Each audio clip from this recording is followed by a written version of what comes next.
Helenak harri astun eta ikusezin bat eraman zuen bihotzean hilabete askotan. Harria bere lagun zahar Daviden aurkako haserrea zen.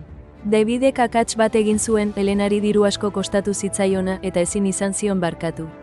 Ezin dut joaten utzik, pentsatu zuen, berak dena hondatu zidan. Bere mingostasuna belar txar bat bezala hasi zen, bere zoriontasuna lapurtuz eta uneoro nekatuta sentiaraziz. Eguzkitsu batean, gizon zahar jakintsu bat ezagutu zuen parkean. Adeitasunez irribarre egin zuen eta galdetu zion, zergatik daramazu hain karga handia, aurra. Helenak Davidi eta hark egin zion okerraz kontatu zion. Gizon zaharrak isilik entzun zuen, gero mahasti txiki eta arantzatsu bat seinalatu zuen. Haserreari eustea arantzatsu mahasti horri eustea bezalakoa da, esan zuen. Askoz gehiago zauritzen du eusten dion pertsona, ura eragin duena baino.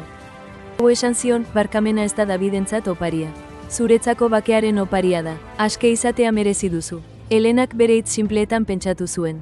Konturatu zen bere burua zigortzen zuela soilik haserrea bizirik mantenduz. Begiak itxi zituen eta, han bertan, harri astuna erortzen ustea aukeratu zuen.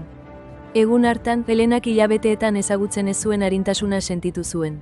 Eguzkia distiratsuagoa zirudien eta bihotza berriro irekita sentitu zen. Barkamenaren indarra benetakoa da. Iraganeko minaren espetxetik zeure burua askatzeko aukera da.